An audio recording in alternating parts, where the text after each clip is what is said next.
ऐ समझे गुंबद वाले मंजूर दुआ करना जब वक्त नज़र आए दीदार अता करना जब वक्त नज़र आए आका दीदार अता करना अल्लाहुम्मा सल्ले अला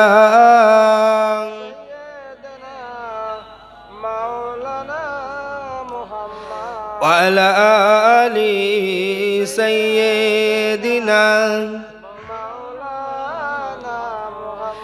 ऐ नूर खुदा आकर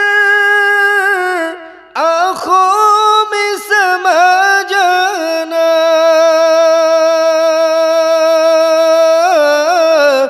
या दर पे बुला लेना या ख्वाब में आ जाना।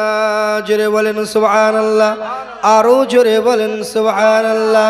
नाराए तकबीर, नाराए तकबीर, नाराए तकबीर।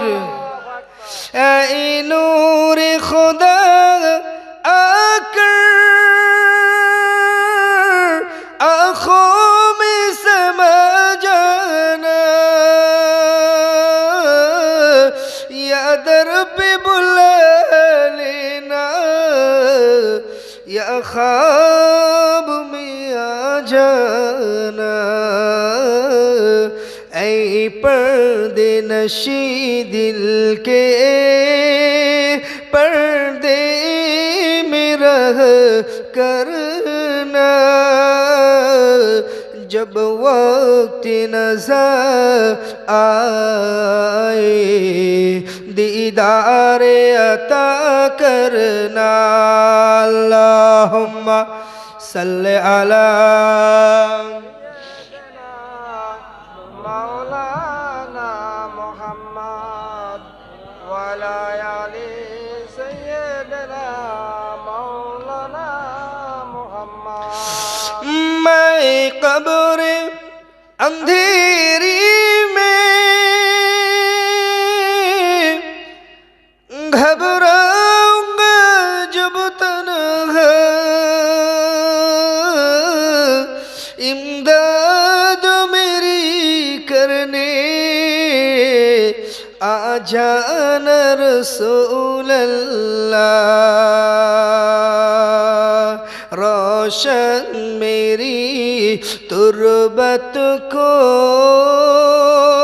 ऐ नूर खुदा करना जब वक्त नज़र आए आका दीदार अता करना अल्लाहुम्मा सल्ले अला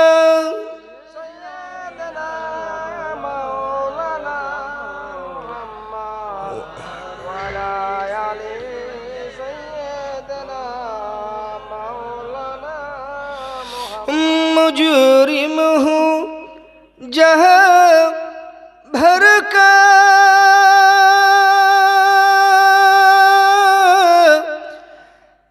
महशर में वरम रखना रुसबाए ज़माना हूँ दामन में छुपा लेना अरे रुसबाए ज़माना हूँ दामन में छुपा लेना मकबूल ये अर्ज मेरी लिल्लाही ज़रा करना जब वक्त नज़र आए आका दीदार अता करना ऐसा जे गुंबद वाले मंसूर हुजूर दुआ करना जब वक्त नज़र आए दीदार अता करना अल्लाहुम्मा सल्ली अला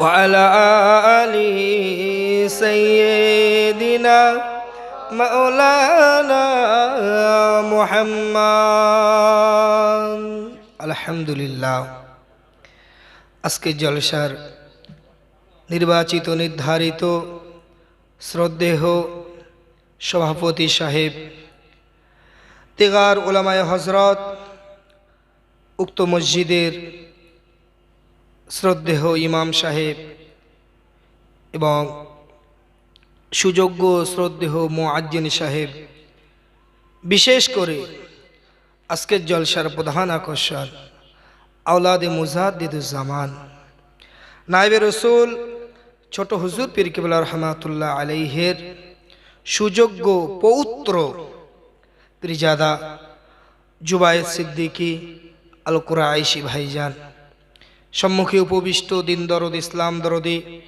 ইসলাম ধর্মজ্ঞান পিপাসু বয়োজ্যেষ্ঠ বয়প্রাপ্ত আমার আব্বাজান সমতুল্লাহ আমার বাবাজি সমবয়স্ক আমার ভাইজান, স্নেহের কচিকাচারা পর্দার অন্তরালে অবস্থিতা স্নেহময়ী মমতাময়ী মা আয়েশা সিদ্দিকা মা খাদিজাতুল কুবরা রাদিয়াল্লাহু তাআলা আনহুমাদের সুযোগ্য উত্তরসূরি আমার আম্মাজান ও বোনেরা, সর্বপ্রথম ওয়াজের প্রারম্ভে শুকরিয়া আদায় করব সে মহান রবের দরবারে, যে রবের যে মালিকের শুকরিয়া আদায় করার মধ্যে হাজারো কারণ আমার কাছে বিদ্যমান। তবে আল্লাহ পাকের শুকরিয়া কেন আদায় করব এ প্রসঙ্গে যদি আমাকে কয়েকটি কারণ বলতে হয় তো এক নম্বরে আমি রাখব যে আল্লাহ পাক রব্বুল আলামিন এত সুন্দর পৃথিবীতে আমাকে আপনাকে জায়গা দিয়েছেন, এটা হলো এক নম্বর কারণ। ভাই আপনারা জানেন, আপনারা নিশ্চয়ই দেখেছেন যে হাওড়া ব্রিজ কলকাতায় আছে, আপনারা দেখেছেন? জি, কম বেশি সকলেই দেখেছেন যারা কলকাতায় গিয়েছে। হাওড়া ব্রিজের একটা বিশেষত্ব আছে, পৃথিবীর মধ্যে যে 7টা আশ্চর্যজনক জিনিস আছে তার মধ্যে অন্যতম হলো আমাদেরই এই বাংলার হাওড়া ব্রিজ। এর বিশেষত্ব কি? এটা যে তৈরি করেছিল ব্রিটিশ শাসন আমলের আপনার তাদের রেল কোম্পানির বিখ্যাত ইঞ্জিনিয়ার নাম হলো লেসলি ব্র্যাডফোর্ড। এই হাওড়া ব্রিজের নকশা তিনি তৈরি করেছিলেন। আপনারা যদি ইতিহাস ঘাটেন দেখতে পাবেন গিনেস বুক অফ ওয়ার্ল্ড রেকর্ডে এনার নামও আছে। আপনাদের কাছে তো এখন স্মার্টফোন আছে, আপনারা একবার সার্চ করুন যে কে হুগলি ব্রিজের নকশা তৈরি করেছিলেন, স্যার লেসলি ব্র্যাডফোর্ডের নাম কিন্তু জলজল করবে। এর বিশেষত্ব হলো কি, এই ব্রিজটা একটা মাত্র নাটে দাঁড়িয়ে আছে, তাই তো টান দেওয়া আছে, একটাই নাট বল্টু যেটা খুলে দিলে পুরো ব্রিজটাই হুড়মুড়িয়ে ভেঙে পড়বে। ভাই এটা বিশ্বের 7ম আশ্চর্য জিনিসের মধ্যে একটার মধ্যে স্থান করে নিয়েছে। তার মানে এর একটা বিশেষত্ব আছে যে এত বড় ব্রিজ এটা একটা নাটে দাঁড়িয়ে আছে। এটা আমাকে আপনাকে আশ্চর্যান্বিত করে, আমাকে আপনাকে অবাক করে দেয়। বিদেশি পর্যটক তারা গাড়ি ভাড়া করে লক্ষ লক্ষ টাকার প্লেন ভাড়া করে তারা হাওড়া ব্রিজ ভ্রমণ করতে আসে, পর্যটন করতে আসে।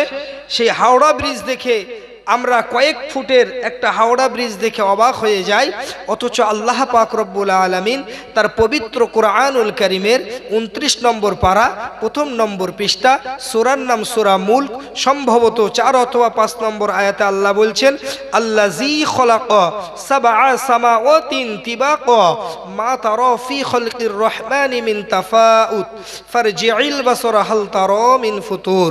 আল্লাহ পাক রব্বুল আলামিন বলছে, বান্দা তোরা হাওড়া ব্রিজ দেখে অবাক হয়ে যাস, তোরা ব্যাবিলনের ঝুলন্ত উদ্যান সম্পর্কে শুনে তোরা অবাক হয়ে যাস, চীনের প্রাচীর দিকে অবাক হয়ে যাস, হাওড়া ব্রিজ সামান্য একটা নাট বল্টুতে টিকে আছে, আর আমি আল্লাহ পুরো আসমানটাই বিনা খুঁটিতে টিকিয়ে রেখেছি। একবার জোরে বলা যাবে না সুবহানাল্লাহ? আল্লাহ বলছেন একবার আসমানের দিকে তাকা, আমি বিনা খুঁটিতে ওই আসমানটাকে খাড়া রেখে যা। শুধু একটা আসমান নয়, আমরা যেটা প্রথম আসমান দেখছি এটা মেঘমালা, এরপরে আপনার সাতটা আসমানের স্তর আছে, এবং সেগুলো ওই হাওড়া ব্রিজের মতো কয়েক ফুট নয়, বরং কয়েক লক্ষ বর্গ মাইল, এবং তাদের মানে ভার কয়েক কোটি কোটি কোটি কোটি টন আল্লাহ বিনা খুঁটিতে দাঁড় করিয়ে রেখেছে। আল্লাহ বলছে দেখ, আবার দেখ, আবার দেখ, কোনো অসামঞ্জস্যতা খুঁজে পাস কিনা দেখ। তো যে ভাই আল্লাহ পাক রব্বুল আলামিন এত সুন্দর পৃথিবীতে আমাকে আপনাকে আশ্রয় দান করেছেন, এর জন্য সর্বপ্রথম আল্লাহ শুকরিয়া আদায় করি। সকলে বলেন আলহামদুলিল্লাহ। আরো দুটো কারণ বলি। আল্লাহ আমাকে আপনাকে এই সুন্দর পৃথিবীর সর্বশ্রেষ্ঠ সুন্দর মানুষ হিসাবে সৃষ্টি করেছেন। আরো একবার জোরে বলেন সুবহানাল্লাহ। যদি আপনি বলেন যে আল্লাহ আমাকে সবচেয়ে সুন্দর করে বানিয়েছে, তার প্রমাণ কি? আল্লাহর কোরআন প্রমাণ দিয়ে দিচ্ছেন। তার আগে ছোট্ট একটা ঘটনা। বাদশাহ হারুনুর রশিদ কোনো একদিন জ্যোৎস্না রাতে, পূর্ণিমার রাতে তার স্ত্রী জোবাইদাকে নিয়ে বনের মধ্যে, জঙ্গলের মধ্যে একটু ঘোরাফেরা করছিলেন। তো এমতো সময় পূর্ণিমার চাঁদ দেখে স্ত্রীকে বললেন যে জোবাইদা, আমার মনে হয় তুমি ওই আকাশের পূর্ণিমার চাঁদের চেয়েও সুন্দর। তো স্ত্রী বলছে, এটা আপনি কি বলছেন? আমি সামান্য একজন মানুষ, আমি একটা নারী, আমি পূর্ণিমার চাঁদের চেয়ে কেমন করে সুন্দর হতে পারি? ওই সময় বাদশাহ হারুনুর রশিদ বললেন, আরে আমি হলাম বাদশাহ, আমি হলাম খলিফা, আমার বউ যদি চাঁদের চেয়ে সুন্দর না হয় তাহলে আমি খলিফা হিসেবে জীবনে কি অর্জন করলাম? শোনো, তুমি যদি চাঁদের চেয়ে সুন্দর না হও, তুমি তালাক, তালাক, তালাক। কি সর্বনাশ বলেন তো! স্ত্রীকে বলছে পূর্ণিমার চাঁদের চেয়ে যদি তুমি সুন্দর না হও, তোমাকে আমি এই মুহূর্তে তালাক দিলাম। ভাই, তালাকের মশলা কিন্তু খুব কঠিন, জানেন তো? তালাক আপনি যেভাবেই বলেন তালাক হয়ে যাবে। আপনি ইয়ার্কি করে যদি বলেন তালাক, তাও তালাক। রেগে গিয়ে যদি বলেন তালাক, তাও তালাক।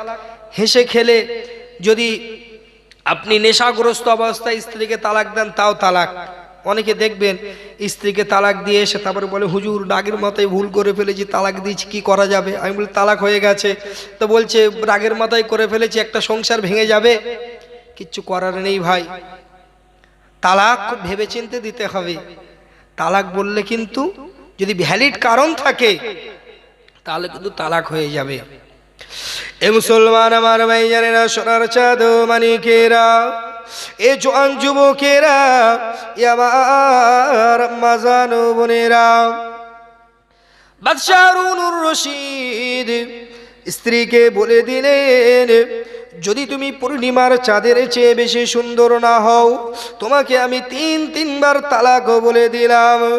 এইবারে কিছু সময় অতিবাহিত হওয়ার পরে বাদশাহ নিজের ভুলটা বুঝতে পারলেন। আহারে, নিজের প্রাণ প্রিয় স্ত্রীকে তালাক দিয়ে দিলেন। এই মুহূর্তে তিনি কি করবেন?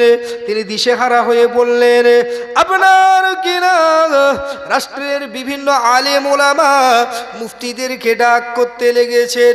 সকলে এক বাক্যে বলে দিল, তোমার স্ত্রী তালাক হয়ে গেছে, তালাক হয়ে গেছে, আর তাকে ফেরত নেওয়া যাবে না।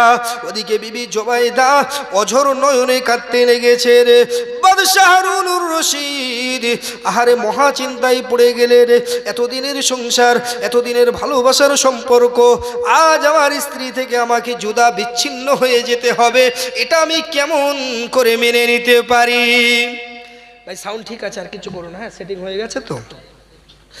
ও ভাইজানেরা, ও সোনার চাঁদ মানিকেরা, ও জোয়ান যুবকেরা, ও বয়োজ্যেষ্ঠ চাচা জানেরা, কান খুলে শুনে রেখে দিন। এইবারে বাদশাহ হারুনুর রশিদ মহা চিন্তায় পড়ে গেলেন। আজকে আপনার রাষ্ট্রের সব আলেম ওলামা, মাওলানা মুফতি হাফেজ কারি ফকিগণ এক বাক্যে জানিয়ে দিলেন তোমার স্ত্রী তালাক হয়ে গেছে, তালাক হয়ে গেছে। বাদশাহ হারুনুর রশিদ এইবারে শরণাপন্ন হলেন ইমাম আবু হানিফা রহমাতুল্লাহ আলাইহির একনিষ্ঠ ছাত্র আবু মুহাম্মদ রহমাতুল্লাহ আলাইহির। আবু মুহাম্মদকে গিয়ে বললেন, ও আল্লাহর ওলি আবু মুহাম্মদ রহমাতুল্লাহ আলাইহি, তুমি কি আমাকে বলতে পারো সত্যকারের আমার স্ত্রী তালাক হয়ে গেছে কিনা? ওই সময় আবু মুহাম্মদ রহমাতুল্লাহ আলাইহি তাকে জিজ্ঞাসা করলেন, তোমার স্ত্রীকে তুমি কি বলেছো? খলিফা হারুনুর রশিদ বললেন, আমার স্ত্রীকে আমি বলেছি পূর্ণিমার চাঁদের চেয়ে যদি তুমি সুন্দর না হও তুমি তালাক। আবু মুহাম্মদ রহমাতুল্লাহ আলাইহি এক বাক্যে জানিয়ে দিলেন, না না না না, তোমার স্ত্রী তালাক হয়নি, নিশ্চিন্তে চলে যাও, নিশ্চিন্তে গিয়ে ঘর সংসার করো। ভাই, একদিকে তামাম আলেম ওলামা, তামাম বাগদাদের আলেম ওলামা, মুফতি কারি হাফেজ মাওলানা সব একদিকে, আর ইমাম আবু হানিফা রহমাতুল্লাহ আলাইহির ছাত্র আবু মুহাম্মদ রহমাতুল্লাহ আলাইহি উনি একদিকে, উনি বলছেন তালাক হয়নি। ওই জন্য সব সময় যেদিকে লোক বেশি সেটা সঠিক, এটা ভাবাটা ভুল। কখনো কখনো সংখ্যালঘুদের কথাটাই ঠিক হতে পারে। ইংরেজিতে একটা প্রবাদ বাক্য আছে, মেজরিটি মাস্ট বি গ্রান্টেড। যেদিকে ভোট বেশি, যেদিকে লোক বেশি সেদিকে মান্যতা দিতে হবে। কিছু লোক জঙ্গলে বেড়াতে গিয়েছে, তো জঙ্গলে বেড়াতে যাওয়ার পরে হঠাৎ করে তারা রাস্তা হারিয়ে ফেলেছে, রাস্তা খুঁজে পাচ্ছে না। এখন জঙ্গলের মধ্যে তারা কি খাবে? শুধু দেখতে পেল সেখানে একটা জিনিস পাওয়া যায়, সেটা হলো কাক। কি পাওয়া যায় বলেন? কাক। জি। এখন কাকের মাংস সম্ভবত, কাকের গোস্ত তেতো হয়, তাই নাকি? আমি কিন্তু জানি না, আমি খাইনি, তো বুঝতে পেরেছেন। এখন খেয়ে দেখবো? আচ্ছা, বলছে একটু খেয়ে দেখবেন। তো কাকের মাংস নাকি তেতো হয়, কাকের মাংস কাক নিজেও খায় না। কাক যেখানে মরে যায় একেবারে শুকিয়ে যায়, আমি দেখিও নি কাকের মানে গোস্তে পোকা হচ্ছে। তো যাই হোক, এখন এরা তো জাহান বাঁচানোর তাগিদে এই কাক মেরে খাওয়া শুরু করে দিল। এখন XYZ, ধরুন আব্দুল চাচা, আব্দুল মানে আল্লাহর বান্দা, আব্দুল্লাহ মানে আল্লাহর বান্দা, আমি ধরলাম আব্দুল্লাহ চাচা। এখন আব্দুল্লাহ চাচা গো ধরে বসে আছে, আমি কাকের গোস্ত আমি খাবো না। এখন সবাই খেয়ে নিয়েছে জাহান বাঁচানোর তাগিদে, এদিকে আব্দুল্লাহ চাচার প্রাণ ওষ্ঠাগত মরে যাবে যাবে ভাব। হঠাৎ করে তারা ঘুরতে ঘুরতে ঘুরতে ঘুরতে লোকালয়ের সন্ধান পেয়ে গেল। এদিকে আব্দুল্লাহ চাচা মরণাপন্ন, তাকে লোকালয়ে নিয়ে আসা হলো। নিয়ে আসার পরে তাকে পানি টানি কিছু খাওয়ার দাওয়া দেওয়া হলো, ও মোটামুটি একটু চাঙ্গা হয়েছে, বুঝলেন। এইবারে এরা তো ভাবছে যে আমরা কাকের গোস্ত খেয়েছি, এখন আব্দুল্লাহ চাচা খায়নি, এই যদি বলে দেয় একটা মান সম্মানের ব্যাপার নাকি, যে কাকের গোস্ত খেয়েছে। কাকের গোস্ত তো কেউ খায় না। তো ওরা তখন সবাই মিলে আগের থেকে চেঁচাচ্ছে, ভাই সকল তোমরা শোনো, আমরা যখন জঙ্গলে আটকে পড়েছিলাম এই আব্দুল্লাহ চাচা কাকের গোশত খেয়েছে। এখন সবাই বলছে যে আব্দুল্লাহ চাচা কাকের গোশত খেয়েছে, কিন্তু বাস্তবে কি তাই? সবাই খেয়েছে, আব্দুল্লাহ চাচা কিন্তু খায়নি। এখন ও বেচারার একার কথা কে শুনবে? এদিকে 20 জন বলছে খেয়েছে খেয়েছে, আর আব্দুল্লাহ চাচা বেচারি না খেয়ে ও বিপদে পড়ে গেছে, ও কিছু বলতে পারছে না।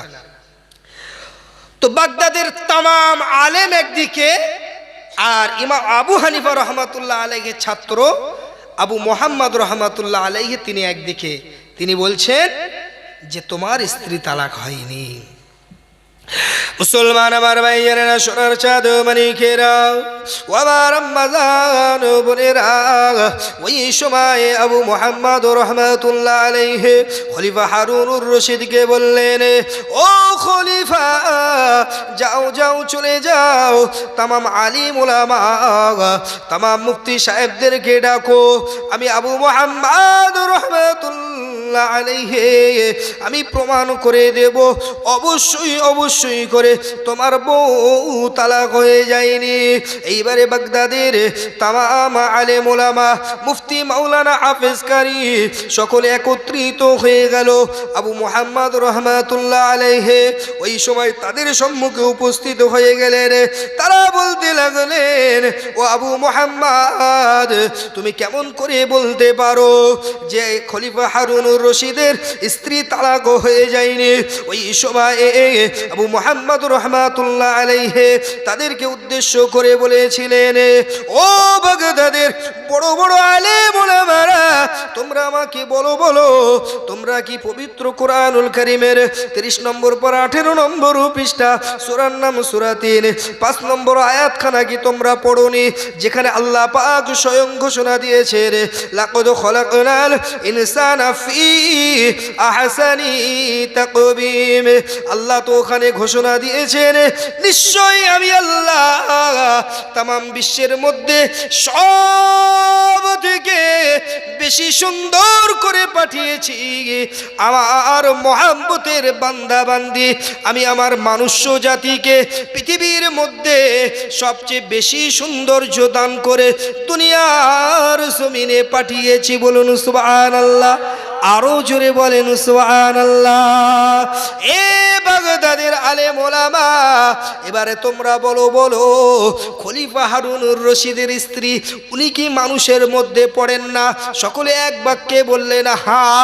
ওই সময় আবু মুহাম্মদ রহমাতুল্লাহ আলাইহি দৃঢ় কণ্ঠে আপনার কি নাম এক বাক্যে জানিয়ে দিলেন, যদি তামাম বিশ্বের মানুষকে আল্লাহ পাক সবচেয়ে বেশি সৌন্দর্য দিয়ে দান করে থাকেন, অবশ্যই অবশ্যই করে খলিফা হারুনুর রশিদের স্ত্রী তিনিও একজন মানুষ।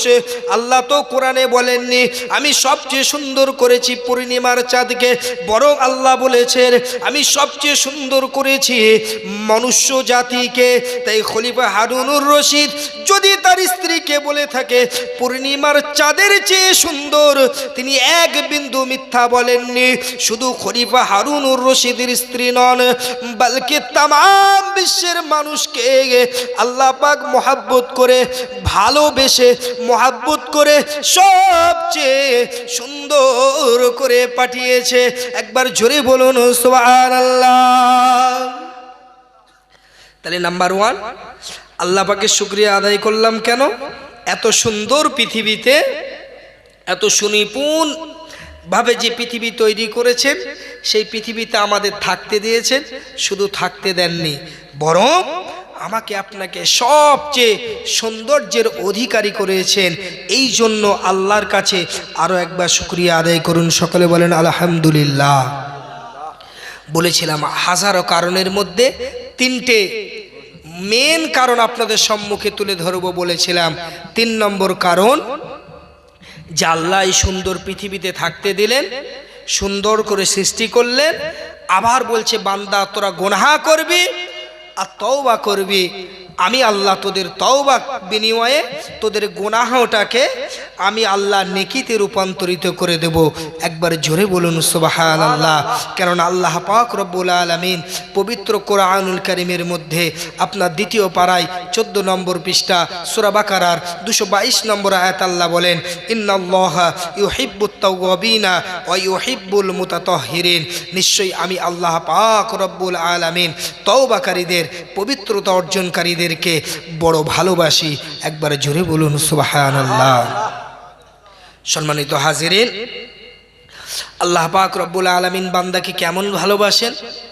বিশ্বনবীর জমানায় একজন মহিলা, অবিবাহিত মহিলা, তার গর্ভে সন্তান এসছে, তার মানে কি সে অবৈধ সম্পর্কে লিপ্ত হয়েছে, এটাই তার প্রমাণ। একজন অবিবাহিত মহিলা জেনা করার কারণে অবৈধ সম্পর্কে লিপ্ত হওয়ার কারণে তার গর্ভে আল্লাহ পাক একটা সন্তান দান করেছেন। এখন সেই মহিলাটার মনে হলো, আরে আমি তো বড় অন্যায় করে ফেলেছি, আমি তো বড় গুনাহ করে ফেলেছি, এখন আমার উপায় কি হবে? ওই মহিলাটি গুটি গুটি পায়ে হযরতে আবু বকর সিদ্দিক রাদিয়াল্লাহু তাআলা আনহু হুজুরের কাছে গিয়ে বললেন, হুজুর, আমি একটা বড় অন্যায় করে ফেলেছি, আমি যে রসুলের সম্মুখে গিয়ে দাঁড়াবো সেই মুখটুকু আমার নেই, আমার তো শাস্তি প্রাপ্য। কেন? আমি জেনা করেছি, আর জেনা করার ফলে আমার গর্ভে একটা সন্তান আল্লাহ দান করেছেন, এই মুহূর্তে আমার কি করা উচিত? তো জেনার অরিজিনাল শাস্তি হলো, যদি অবিবাহিত হয় তাকে আপনার 100 ঘা মতান্তরে 70 ঘা ডোররা চাবুক মারতে হবে। যদি বিবাহিত হয় তাকে রজম করে মেরে দিতে হবে, আপনার গলা পর্যন্ত মাটিতে পুঁতে তাকে পাথর নিক্ষেপ করে যতক্ষণ না মরবে ততক্ষণ তাকে মেরে যেতে হবে, মৃত্যু পর্যন্ত অপেক্ষা করতে হবে। এই নিয়ম আজও মানে আরব দেশে চালু আছে।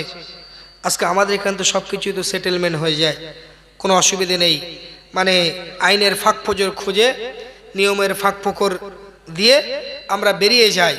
তবে একটাকে যদি এই শাস্তি দেওয়া হয় তো জেনার সাদর ঘুচে যাবে। একটা চোরকে যদি আপনাদের গ্রামে একটা চোরকে হাত কেটে দিন চুরি করার কারণে, দ্বিতীয় কোনো চোর চুরি করার সাহস পাবে না। আজকে আমাদেরই বাংলার লোক আরবে হাজার হাজার কাজ করে, তারা কেউ চুরি করে না। সেখানে সোনার দোকানে যখন নামাজের জন্য আজান হয়ে যায়, স্রেফ একটা কালো পর্দা ফেলে দেয়, বা দোকান যে অবস্থায় আছে কোটি কোটি টাকার স্বর্ণের মানে মূল্যবান বহু মূল্যবান রত্ন পড়ে আছে, নামাজ পড়তে চলে যাচ্ছে, চুরি হয় না। কেন? সেখানে নিয়ম আছে, তাকে হাত কেটে দেবে, কোনো সেটেলমেন্ট হবে না, কত নেতা মন্ত্রী ধরে কোনো গল্প চলবে না, ওরা হাত কেটেই দেবে। সম্মানিত হাজিরিন, তো যে কথা বলছিলাম, ওই মহিলাটি বললেন আমার তো শাস্তি পাওয়া উচিত। আবু বকর সিদ্দিক রাদিয়াল্লাহু তাআলা আনহু তাকে বললেন, এই কথা কি তুমি আর কাউকে বলেছো? তা বলছে না। বলছে বাড়িতে চলে যাও। এবার মহিলাটা ভাবছে, আমার পাপের তো প্রায়শ্চিত্ত করতে হবে, এখন কি করা যায়?